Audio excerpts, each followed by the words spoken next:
You're watching ASOTUCon 2024, presented in collaboration with Reynolds and Gubagoo. All right, we got a good one for you. We got a lot of good ones for you. I told them we were going to do musical chairs rules, but they still put enough seats up here. All right. Hey, we're going to try something inside the app.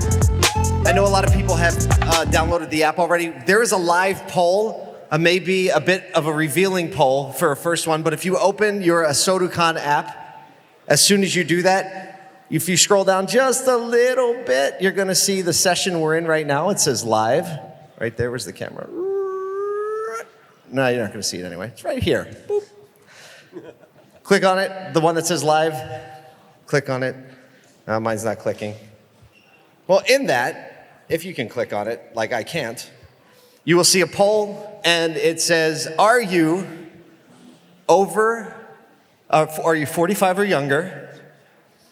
Or are you over 45, or older than 45? The reason I did that is because I am 45, so I wanted to make sure I was included in the bottom group. I don't know how old the three of you are, and it's probably super inappropriate that I ask, but I'm going to do it. Matthew, yes. How old are you?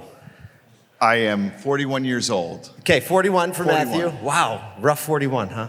No, just kidding. No, I gotta go. These are my friends, by the way, for now.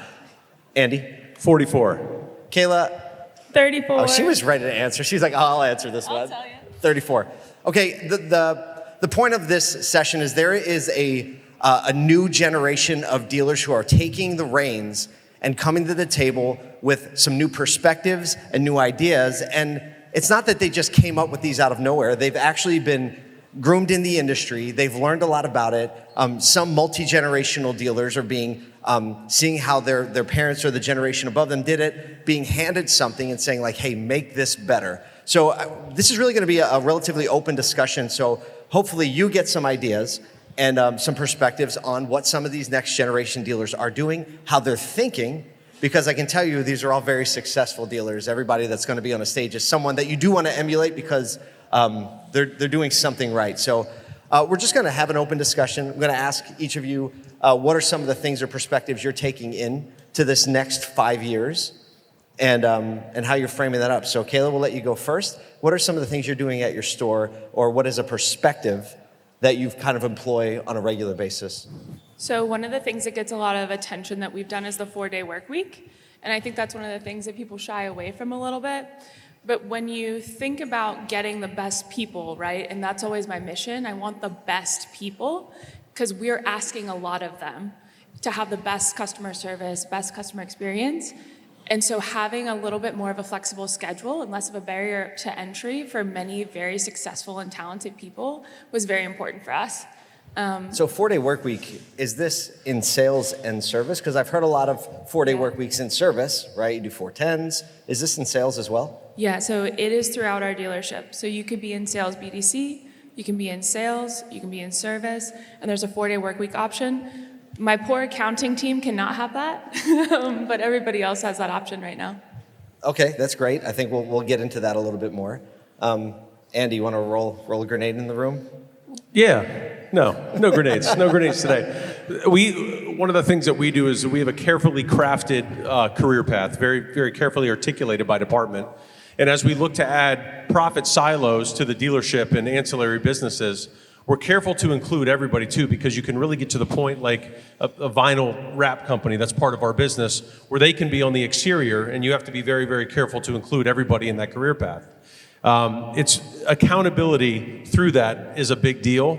What do you mean by that? Like, so you do have a vinyl wrap business that you purchase and then integrated with your store and your commercial business.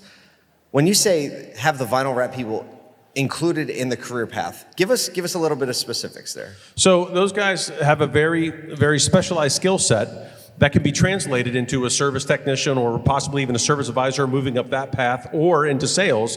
They have to see what that opportunity looks like. You have to be able to show that to them clearly so they know that they can continue to advance, and it's just not going to be putting vinyl on cars for the next 20 years if they don't want to. They might want to, and that's okay too, but you have to have the option for them. And through that path is the accountability of doing the things, a lot of what Danielle was just up here talking about, daily to make sure that you're staying on that path. Got it. Got it. We're going to get into that more too, because I know you have some more thinking behind that. Matthew, what is a perspective or a strategy that you're deploying at your stores that you can kind of say is like, this is kind of my mentality. I don't see it everywhere else, but it's just something that we do in our stores. So I got this from my personal background, but really pushing people into leadership roles before they're quote unquote ready. Because you think they're ready and they don't think they're ready. Is that what you're saying? No, it's just how I was, I took over, my dad started one small store.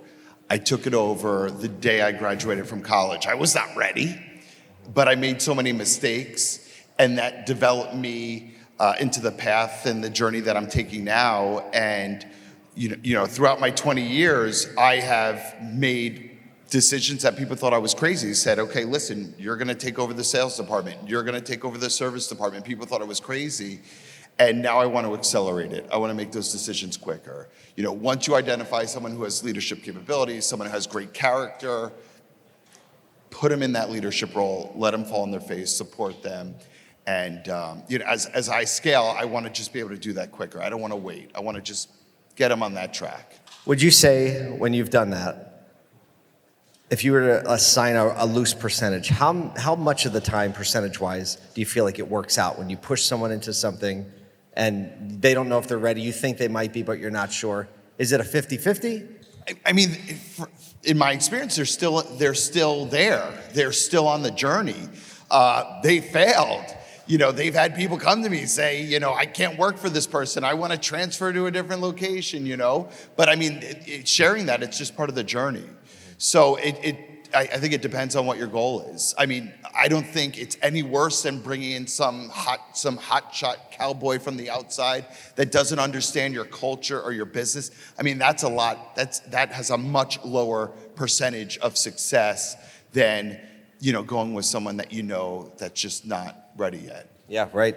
Let's do this. I forgot to do this in the beginning. Can you give us a quick, 30-second summary of your business, your stores, what you do, and what you? Then we'll come back down. Awesome. Okay, cool. Context is important. So I'm Matthew Haken. I'm the owner and dealer principal of the Prestige Collection. We are 5 locations right outside New York City in northern New Jersey.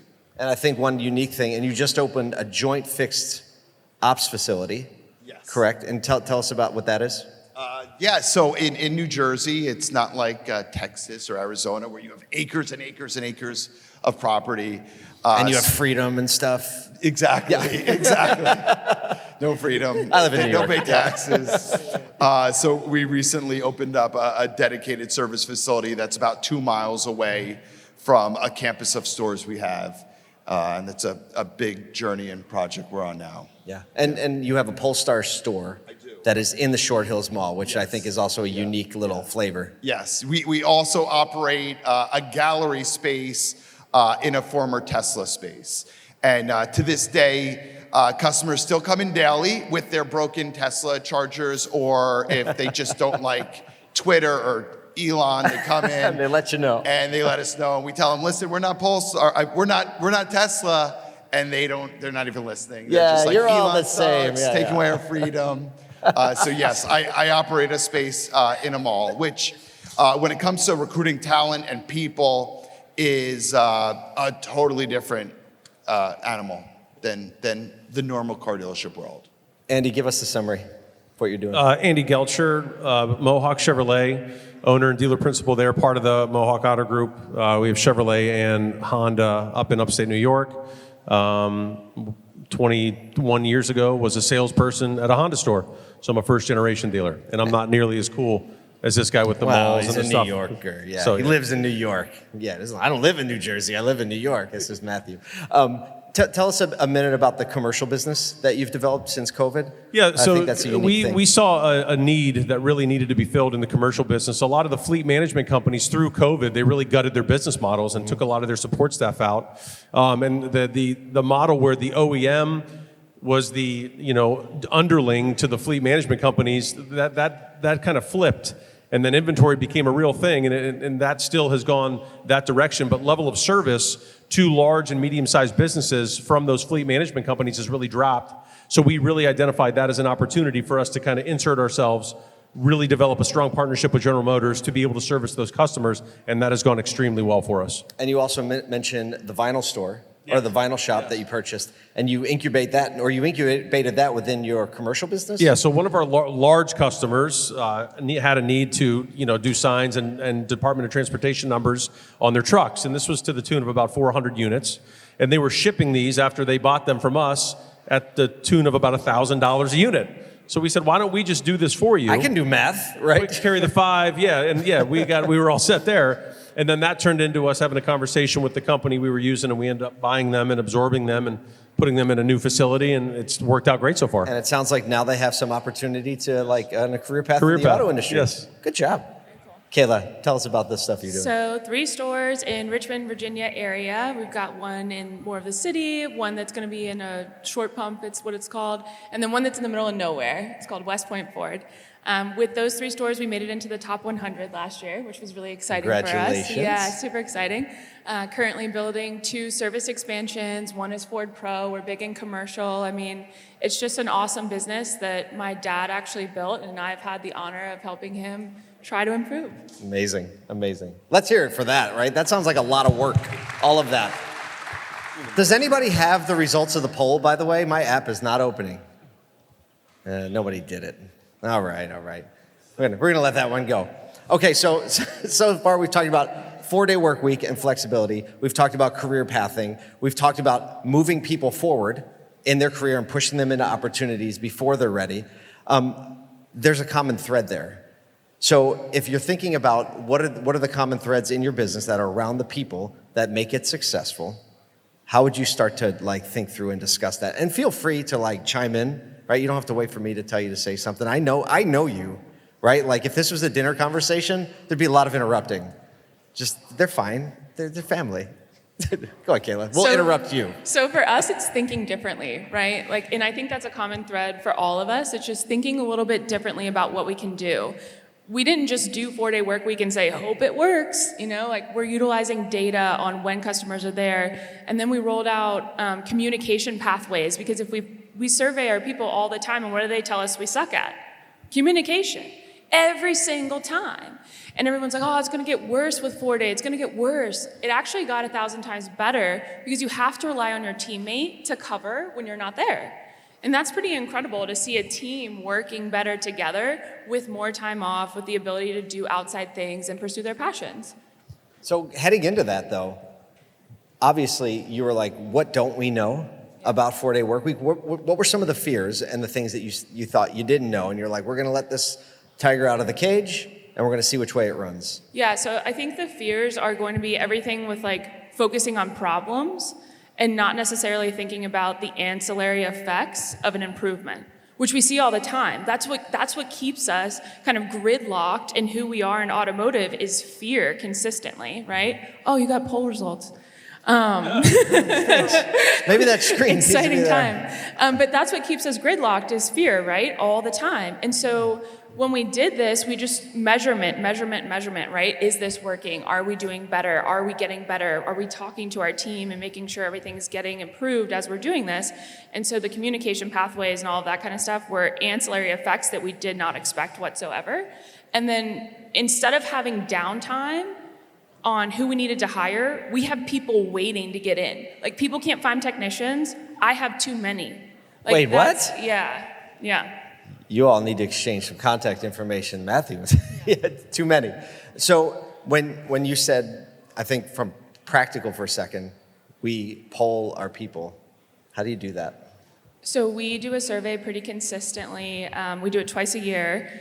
Occasionally we'll move it a little bit based on if we have a lot of new people, to give them 30 days at least. But we're just asking, what could we be better at? Via an app, via email? SurveyMonkey. Okay, Simple. Yeah, we use SurveyMonkey. The other thing we do with our teams is... How much do you pay for that? It's free. Yeah. Just say that again? Free. Okay. And then the other thing we do is consistent working with them, kind of like what you guys were saying, pushing them into roles they don't think they're ready for. We use something called the predictive index.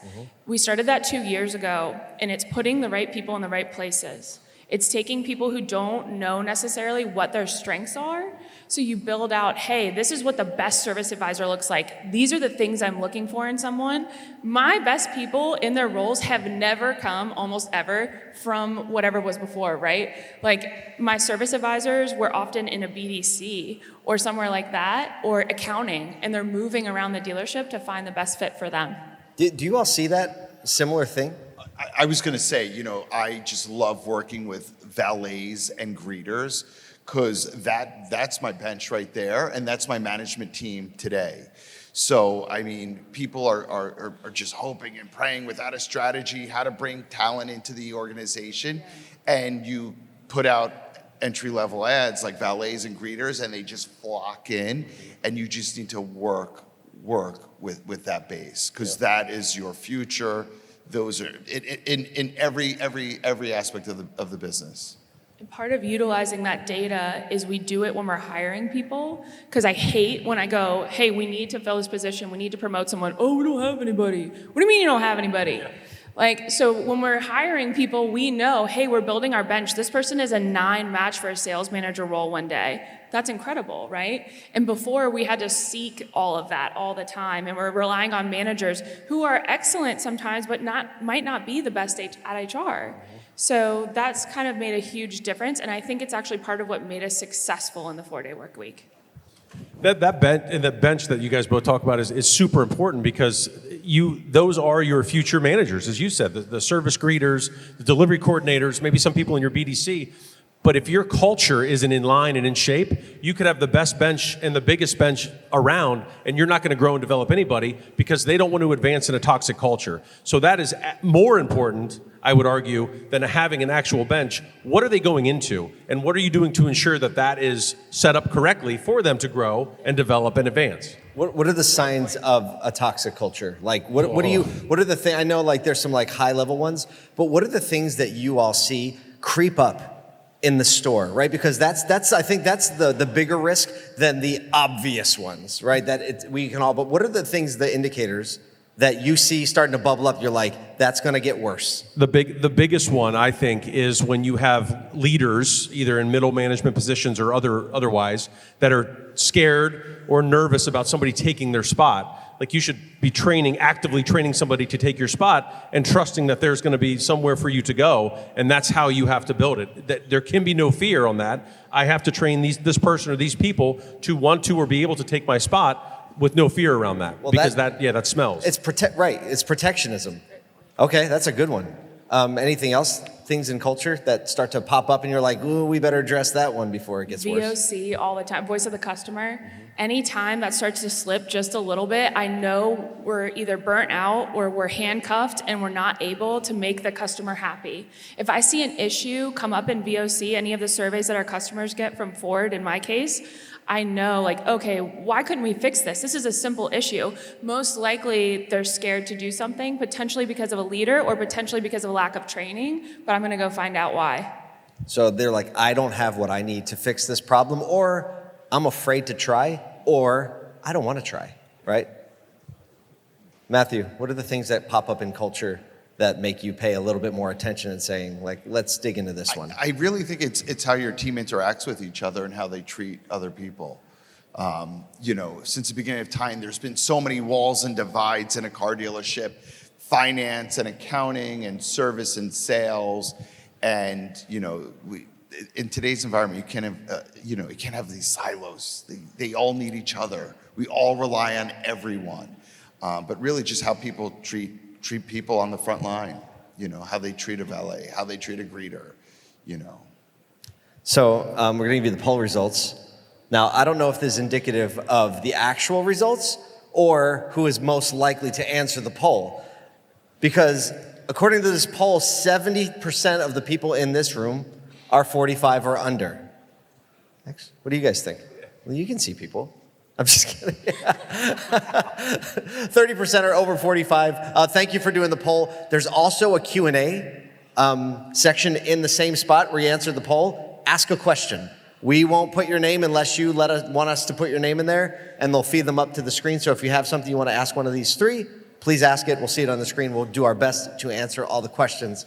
So let's talk about over the horizon, right? So we talked a lot about culture. We talked a lot about things that go against the conventional wisdom of just employment in general, right? Make yourself indispensable. What that usually translates to is the protectionism that we talked about, especially if there's no, like, I see this opportunity over the horizon, like clear career path, a culture that encourages promotion, a culture that's pushing people into opportunity, like stretching, right? That's what a good coach does. Like, why don't you try to do this? Let's see if you can do it. Let's see how you do, see if you like it, see if you fail.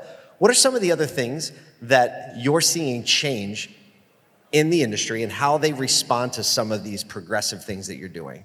We were talking about this before we came up. It's moving so fast, it's like drinking from a fire hose. And there's so many things that employees are now required to do because of regulations or OEM, incentives, whatever. You have the communication is so important to be able to make sure that they understand that X, Y, and Z, and they're checking the box. That level of communication is going to quell a lot of that fear or a lot of that protectionism or whatever it is. So the more frequently and better you can communicate, the better that you'll build your culture to avoid everything that we just talked about. Tell us some of the things that you do to really seed and encourage that level of communication in your store. Is there something you do as a group? Are there drip feeds that you do? What are some of the things? So a lot of that stuff is channeled through HR, and it's consistently communicated, sometimes 3 or 4 times a day. You try not to inundate people with communications because there's a lot going on. So it's not only crafting the communication, but how you're doing it as well. And most of it is done face-to-face. That's the best way to do it, and to get something done, to make sure people are on track. In weekly reviews that we do in our store with every employee, and it could be 30 seconds, it could be 20 minutes, but it's are you on track? What are you doing to make sure you're on track? How can I help you to make sure you're on track? And it's just that level of communication and showing that you truly care, not just saying it. So that makes a lot of sense, knowing a little bit about your background. Andy was this close to being a major league pitcher? We have, okay, well, this close, but he had a moment, ladies and gentlemen. No, but when I've been in and around your store, sports teams, it's not oh, did you get the email? Right, what we're going to do in the game, right? It doesn't go like that, right? How does it go? Hey, this is what we're doing. Everybody get on board. Everybody's in. Let's do this together. What do you need to make sure that you can get your job done and to perform the best in your role? Right. What can we do? Tools that we need to give you to equip you to be the best version of yourself, or your favorite version of yourself. And what happens if they don't do it on a sports team? Who holds them accountable? The coach holds them accountable, or their department manager, and that's the hard part. And I'm not trying to jeopardize. You guys can just poke me. So that accountability, if you have emotions on a sports team, so I could develop a relationship with you, it becomes difficult for me to hold you accountable. There is a line that you have to be very, very careful with, because if I cannot hold you accountable because of my personal relationship with you, I can't do my job, and neither can you. And that also becomes toxic. So that accountability is paramount to being able to have people get stuff done. Either Matthew or Kayla, what do you see? What are the things you're paying attention to? It could be culture, it could be operational, it could be OEM relationships, whatever. What are you seeing that hey, this is something that I'm paying a lot of attention to? So right now we just have to double down on investing in ourselves and our people, because it's a normalized market. What do you mean by that? Investing in ourselves and our people. Break that down. It's a normalized market. We lived through Carmageddon, which was automotive fantasy land. And some people don't know what it was like before Fantasyland. So in this market now, we are getting back to how we did business pre-COVID. And to get back there, it's going to take a lot of time and investment. How percentage-wise, how much of your sales staff was with you pre-COVID as opposed to post-COVID? How many of your people grew up in Fantasyland? Maybe 20%. Okay. 20%. But you have Highline stores too, so Yeah. it's probably a little bit, you kept more of your people likely through that. We kept mostly everyone. Kayla, how much of your sales staff is with you now that was also with you pre-2020? So it's half and half for us. I'm very fortunate that all of our managers were internal promotions. So they were with us prior, thank God, because they've been preaching all this time, like, guys, this isn't real life. Like, this is very fun and you are excellent, but you're not that excellent. So there's gonna become a time. Sounds like good parenting right there. Yeah, when we need to start building value, like let's remember, good habits are built in bad times and bad habits are built in good. So they're really great at kind of preaching that pretty consistently. The other thing I will say too is when we started this whole communication mission, we learned that some of the things that need to be said, like what I was just talking about, aren't said the best way. And there's not a good way to monitor that pretty consistently so that you can coach your leaders and also your fellow team members on this is how we talk to each other, this is how we don't. Yep. So we rolled out Microsoft Teams across all 3 stores because there is so much communication between the 3. And I go through those and I actually audit the logs and I'll be like, hey, this was a great point you made, but it might have been taken better if you did this. Wow. Our HR manager helps with that as well. So, encouraging people to communicate is great, but are we all great communicators? Yeah. No. I think that's a great point, which is why we a lot of time think about the language that we use and coming up with and implementing a common vernacular in stores. And I think you can't underestimate the importance of a common vernacular. Yeah. Here are the things we say, right? And I think a lot of, I always approach this from a brand mindset, right? This is how we talk about what we do, why we do what we do, how we do it. And I think that good brand vernacular is much more effective with your team. Because when you rally around these things, it becomes easier to, I won't say police, right? But you're coaching the comments. Yeah. And getting people to say what they really think out in the open can be scary for some people. Like, I don't want to let everybody have open communication. Gosh forbid, it's hard enough for me to manage it when it's like only between 2 people. How about when like 30 people see it or 50 people or 100 people? The reality is that sounds like you're saying, this is an opportunity to say, hey, this is a real, like we're watching game film, right? This is actually what happened. Here's what led up to it happening. Here was the effect after it happened, and be able to coach it through that way. The efficiency is incredible. Like, I hate having to play detective on who said what and what's the problem now. Any dealers have to do that? I think that's half of our jobs is being detectives, right? All of us. So it creates efficiencies too. And I think that when we talk about trends and what we need to be focused on for the future, it's efficiency. Mm-hmm. Finding good people is harder, but sometimes you have an extra person just in a lack of efficiency in your store that you don't know about. Yeah, to your point, and you actually said it earlier as well, but we're blessed with a trainer. We have a corporate trainer within our organization. And one of the recent trainings we did was dignity training. Ooh. And that addresses the ability to communicate. If I am worried, or not worried, but concerned rather, about your dignity as a human being on a very basic level, my ability to communicate with you effectively just exponentially increased. So I'm not sitting here telling you we're perfect at it because we are far from it, but to be able to have that top of mind in trainings, with a sales training or a service training, and hey, this is part of who we are too, and just as important, because now I'm having my whole team communicate in a manner that affords you the dignity that you deserve on a basic human level. It's a big deal. It doesn't sound like it, but it is. Go ahead. Can I ask a question?